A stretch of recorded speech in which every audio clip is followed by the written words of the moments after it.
You are watching the Hook, Line and Sinker Marlin Express, and those of you with keen powers of perception might look at this, Andrew, and think, well, this doesn't look very marlin-y. Nick, this is not the 12 mile where we were fishing yesterday off Bermagui, because today the 12 mile is somewhat lumpy. 20 knots blowing today, and what we have learned about marlin fishing is you can't try too hard. We saw on the Gold Coast, Hardy, That's like life itself, Nick. when the blue marlin were tough, we went prawning, and that was the difference. So today we have got Rooster with us again, who has in actual fact transformed from a marlin fisherman into a bass fisherman. Rooster, where are we? What are we up to? Well, boys, we got blown off the water, as you know, so I've brought you up here to Brogo Dam, just out of Bega. Yep. And we're going to have a crack for some bass here.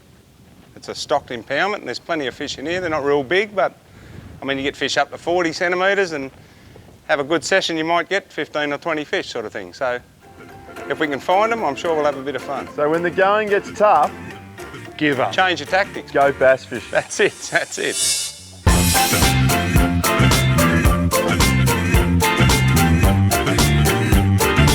So, bass fishing, eh? A species which has often proved difficult for the hook, line and sinker crew to catch, but surely they are not as hard to hook as marlin. Just had a little bump there, Drew. That's exciting stuff, Nick. Now you Sir. notice that I'm fly fishing? Yes, I had noticed that. I've had the fly wafting about my ears now for half an hour or thereabouts. It is one of the great selfish forms of fishing, isn't it? It's not selfish at all. It needs skill and craftsmanship, and Yeah. it just makes an already challenging situation even more challenging, and that's Yes. what I'm about. So, Stu, are they any good on fly? Yeah, definitely, Nick. Really good approach for bass. It's a bit more stealthier and a bit more subtle than, say, spinnerbaits, hard bodies, jig heads, that sort of thing. So, Is yeah, it more definitely. difficult? Yeah, well, depending on how you go on the rod itself, but yeah.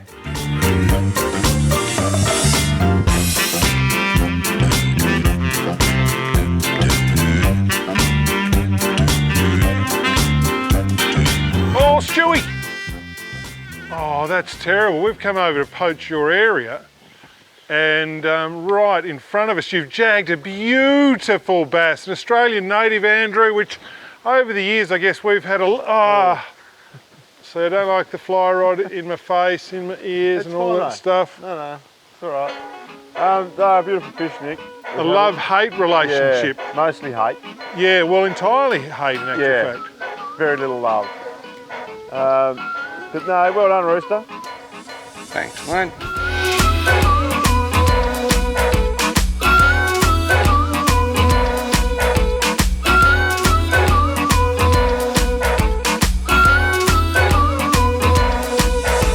All right, Stewie. That's a pretty good bass, isn't it? That's not a bad one for in here, Nick. Yeah, he's sort of mid-30s, high 30s, somewhere there. So at what stage did you stop wanting to marlin fish and become some sort of bass pro tournament? At about 18, 20 knots. That's about when I swap over, mate, yeah. Luckily it wasn't blowing too much at the dam. In fact, conditions were so nice, our cameraman Mike decided it was time to capture some spectacular drone footage. So with him busy on the shore, it was no surprise Nick was quick to get his first bite.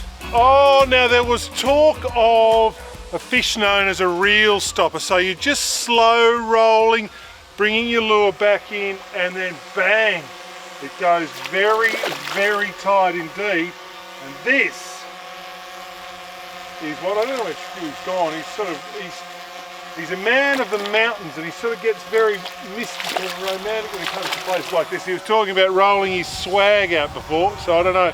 He may have gone bush, but this, well, that's a pretty nice bass, I guess, if there is such a thing. No, that's a nice fish. That was good. I enjoyed catching that. That pulled string and everything. It really did. I'm going to net it. Have we got a net? Yep, we got a net. Look at this. Once again, in the Marlin Express, Yep. I'm on camera because you might have heard that buzzing noise. Yep.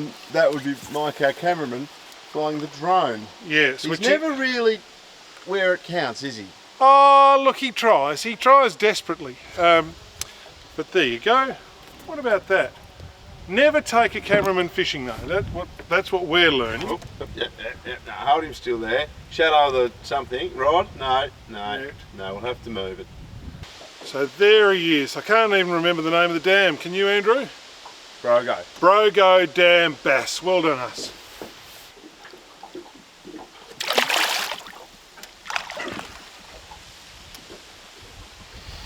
Bass.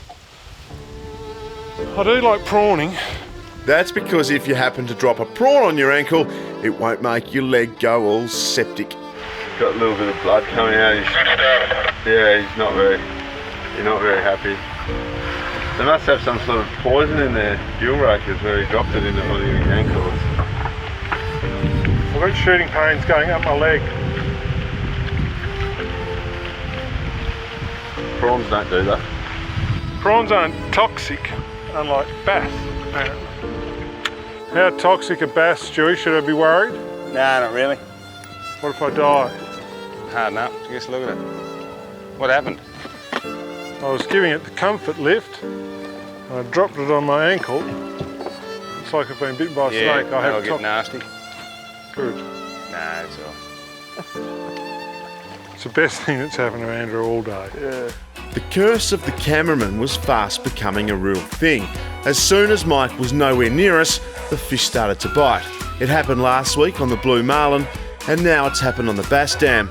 Could Mike really be a great big banana? Time would tell.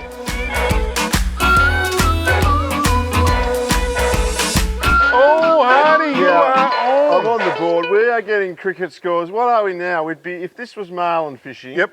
we'd be probably 9-5-4. Interesting thing about you, you have put the long wand down, and you did it in a bit of a, No, a bit of a huff. I'll pick it up again now. I just wanted to catch a fish. I just wanted to get on the board. Yeah. It was too windy, but now we're in a nice calm part of it. But do you understand that 9-5-4? Look, So we've raised 9 Australian bass, yes, hooked 5 Australian bass, yes, landed 4 Australian bass. yes. It'd be a good day out marlin fishing. Well, it certainly would. Those numbers. You've got to put marlin fishing out of your mind. This isn't about marlin fishing. This is about finding your inner zen, your inner centre. Nice fish, well done. Thank you very much. And gone.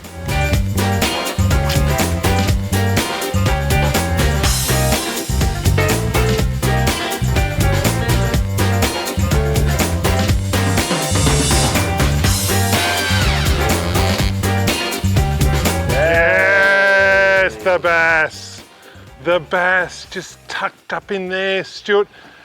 And Rooster, one of the things that has really taken your fancy with the bass, you fish for bass with not one fishing rod, oh, I've just dropped that little one, not one fishing rod, but sort of 4 or 5 outfits just splayed out. One might have a spinner bait on it, one might have a sinking hard body, you might have a surface lure, and you because the bass will feed in a variety of ways. Is that fair to say? Yeah, pretty much, Nick. Yeah, that's right. And also depending on the bit of ground you're fishing, the snag or the gutter, or if it's a bit of deeper water or a reed edge. Or Yes. You'll use a different lure or a different tactic to sort of present a lure to them. So it's handy to have half a dozen or even 2 or 3. You've got the bass bug, Rooster. You're hooked. I have. I've been bitten bad by Not the only bug. do you I love have my bass 15 fishing. rods, you get in this crouch position when you're fishing. You probably don't really realise you do it, but you have the tournament anglers sort of crouch. Well, it's Eyebrows in, it's shoulders hunched. fairly serious business, mate. Like if you're not taking it seriously, go home. All right. So that's another one to the tally of fish raised, fish hooked. Fish missed. You don't get him in the final column, the final stack. Never mind.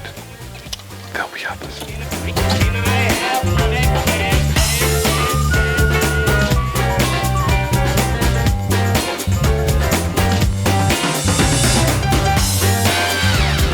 Yes! On fire! Yes! Oh! On fire. Lovely, lovely little bass. Starting to really come around to this, Andrew, feeling that no fishing challenge is too great for me now. Marlin, good, happy to go and do that. to slash around in the big blue. Bass, good. Been a bit of a bogey species for both you and I over the years. Yes, Nick. But, and Bruce, you were saying they stocked this joint? Yeah, there've been a lot of smaller bass put in here over the years. I don't know how many in numbers, but I know it's considerable. This is too much bass talk. Can we go back to the big blue, please? We've crashed. It's too much bass. I think you need to just get with the program, the bass program. Can't we? We're meant to be the Marlin Express. No, we're the little toot toot that could. Bass and that sort of thing. You know, marlin fishing, a lot of it, dumb luck. Bass fishing, skill. Angler skill. Consequently, I'm having a pretty big day. Yeah, that's not a bad cast, Stewie. Just in a bit closer, pal. Gonna write a book about bass, eh? Yeah, that'd be not a bad read, would it? It would be a good read. My Bass Stories by Nick Dargan. It took me 14 years before I caught my first bass. I've now caught a grand total of 6 Australian bass.